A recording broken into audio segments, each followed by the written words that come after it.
I sometimes hear people say that Russia was forced to attack Ukraine because Ukrainians wanted to join NATO.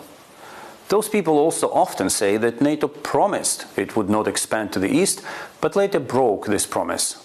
And this, allegedly, is the reason why Russia keeps attacking its neighbors. If you have ever heard people say something like that, please know that this is not true. And it will take me less than 5 minutes to prove with facts that both statements are false. First, let's have a look at the timeline of events. Russia first invaded Ukraine in February 2014 by occupying the Crimea Peninsula. At that moment, Ukraine was a neutral country by law and expressed no intention of joining NATO whatsoever.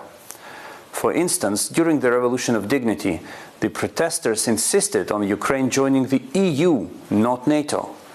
It was only in autumn 2014, after many months of war, that Ukraine abandoned neutrality. So what came first? Russia attacking Ukraine or Ukraine wanting to join NATO? The answer is clear. Had Russia not threatened Ukraine's existence, there would be no reason for our country to seek collective security. So please, do not repeat the lie that, I quote, Russia attacked because Ukraine wanted to join NATO, end of quote. This does not correspond with the facts. Now let's have a look at the story of NATO allegedly promising not to expand to the east.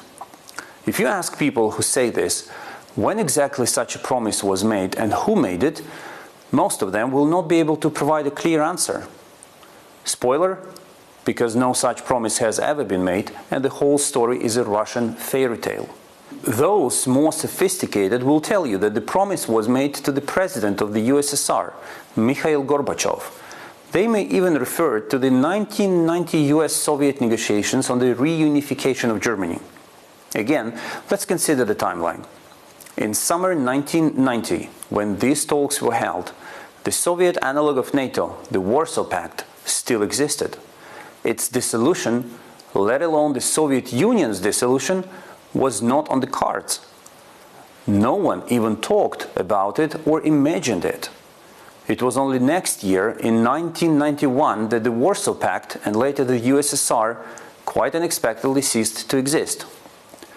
Now explain to me just how the very issue could be even discussed in the summer of 1990.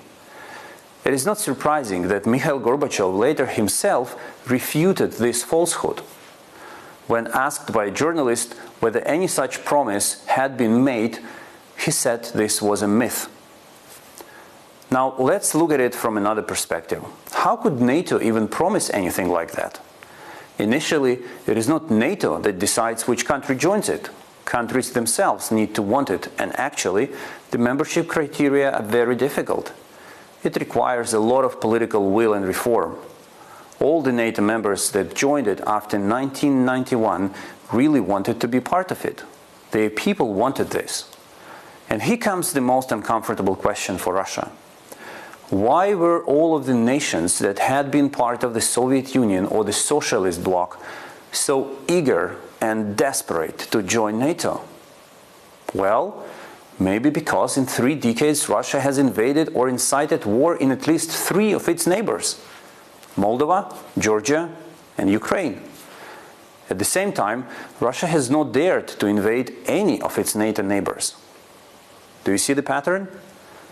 The only reason for countries in the vicinity of Russia to seek NATO membership has always been and remains the need to protect their people from Russia.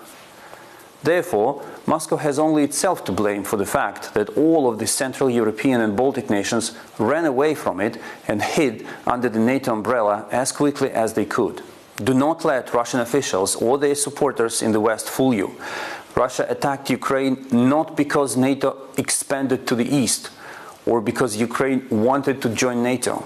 Russia attacked because it denies Ukraine's right to exist and wants to conquer our land and kill our people. It is through our shared strength that we can and must stop Russia and put an end to its aggressive plans for the rest of Europe.